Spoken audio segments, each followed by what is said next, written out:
යාළුවනේ මේ තියෙන්නේ මගේ බඩේරංගු කව. ඒ කියන්නේ මගේ පළවෙනි කොටසේ මම බඩේරංගු අක්කර භාගයක හිටෙව්වා. ඒකේ වැඩ ටික ඉවරයි. දැන් ඒකේ අස්සන නෙල්ල ඉවරයි. දැන් මේ තියෙන දෙවෙනි වගාව. ඉතින් මේකේ දැනට මේ ගස් වලට දින 55ක් විතර වගේ වෙනවා. ඉතින් තව දින 10ක විතර වගේ මේක අස්සන නෙලන්න පුළුවන්.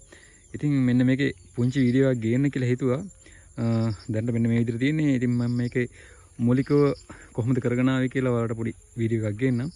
ඇත්තටම මූලික පළවෙනිම මේක බින් සකස් කිරීම කරගත්තා. ඒ කියන්නේ පළවෙනි හීයක් හැව. ඊට පස්සේ දෙවෙනි හීය ඒ කියන්නේ අපි රොටරි ගහලා දෙවෙනි හීය කරගත්තා. ඊට පස්සේ මේකේ පොහොර සහ බීජ සිටවීම ගැන මම පොඩ්ඩක් කියන්නම්. ඉතින් පළවෙනිම අපි පොහොර මුරේ මම නම් කරේ මේකට ඇට හිටවීමේදීම පොහොර එකතු කරා. ඉතින් සමහර අය ඇට සිටවලා දින කීපයක් ඇතුළත පොහොර මුරේ දානවා. නමුත් මම කරේ වෙනස් විදියකට. මම මගේ ක්‍රමයක් අනුගමනය කරා. ඒ කියන්නේ මම කරේ ඇට සිටවනකොට පොහොර දාලා තමයි ඇට සිටෙන්නේ. ඉතින් ඇට සිටවීමේදී යම් ක්‍රමයකට අනුගමනය කරන්න තියෙනවා. ඒ කියන්නේ අපි එක එක්කෙනා එක එක විදිහට ඇට හිටවනවා. දැන් මම කරේ සාමාන්‍ය නෙර අඩි දෙකමාර අතර වගේ නෙර පරතරය තියලා ඊට පස්සේ ඇට දාන පරතරයේ සාමාන්‍ය අඟල් 18ක් අතර වගේ තමයි තියලා දාලා තියෙන්නේ. ඉතින් එතකොට සාමාන්‍ය පැලේ වර්ධනය වෙනවා හොඳයි, කරලටත් හොඳයි. ඉතින් එහෙම පැල අතර පරතරයේ සාමාන්‍ය අඟල් 18ක් තියලා එක ඇටයක් හෝ දෙකක් අපිට දාන්න පුළුවන්. ඇට දෙකක් දාලා අපිට සාමාන්‍ය පැල වැඩි වෙනවා නම් අපිට ගලවලා ඉවත් කරන්න පුළුවන්.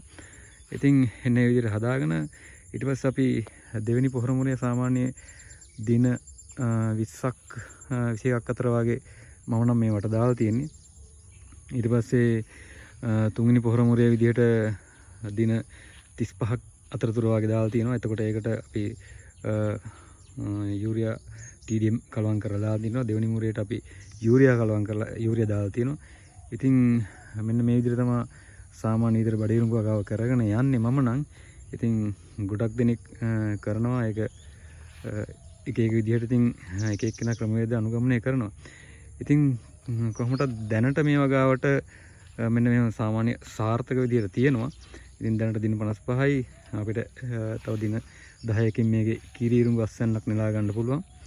ඉතින් ඔන්න ඔය විදිහට තමයි බඩේරුංගුව ගාව තියෙන්නේ. ඉතින් ඉදිරියටත් මම ඔයාලට මේ සම්බන්ධව වීඩියෝ එකක් අරන් එන්නම්. එහෙනම් ඉතින් දැනට නවතිමු. මොකද වීඩියෝ එක ඔයාලට හොඳයි කියලා හිතෙනවා නම් අපිව සබ්ස්ක්‍රයිබ් කරන්න. ඊට පස්සේ ලයික් එකක් දාලා කමෙන්ට් එකක් දාන්න. එහෙනම් සියලු දෙනාටම ජය වේවා කියලා ප්‍රාර්ථනා කරනවා.